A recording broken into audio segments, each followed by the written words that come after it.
Jika benar-benar mundur, jabatan Sudewo otomatis akan digantikan oleh Wakil Bupati, Wabub, Pati Risma Ardi Chandra. Berdasarkan Undang-Undang Nomor 23 Tahun 2014 tentang Pemerintahan Daerah, Wakil Bupati akan menggantikan posisi Bupati sampai sisa masa jabatan berakhir jika kursi kepala daerah kosong. Lalu, berapa harta yang dimiliki Risma Ardi Chandra? Dalam Laporan Harta Kekayaan Penyelenggara Negara, LHKPN, per 11 April 2025, Risma Ardi Chandra memiliki total kekayaan sebesar 3,89 miliar rupiah. Dia merupakan mantan pegawai PLN dan mengundurkan diri untuk memilih menjadi pengusaha yang bergerak di bidang IT dengan nama PT Indo Pertama Network serta peternakan dengan PT Dua Putra Utama Makmur Tbk.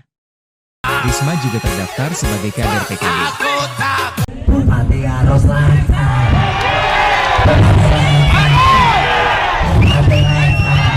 Demo besar-besaran digelar warga Pati di kawasan alun-alun pada Rabu 13 Agustus 2025.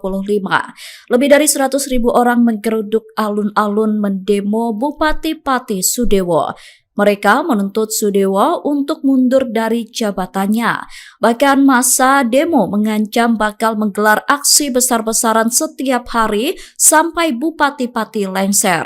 Inisiator aksi Ahmad Hussein mengatakan banyaknya masyarakat yang ikut demo menandakan besarnya antusias warga untuk menyuarakan tuntutannya, yakni melengserkan Sudewo.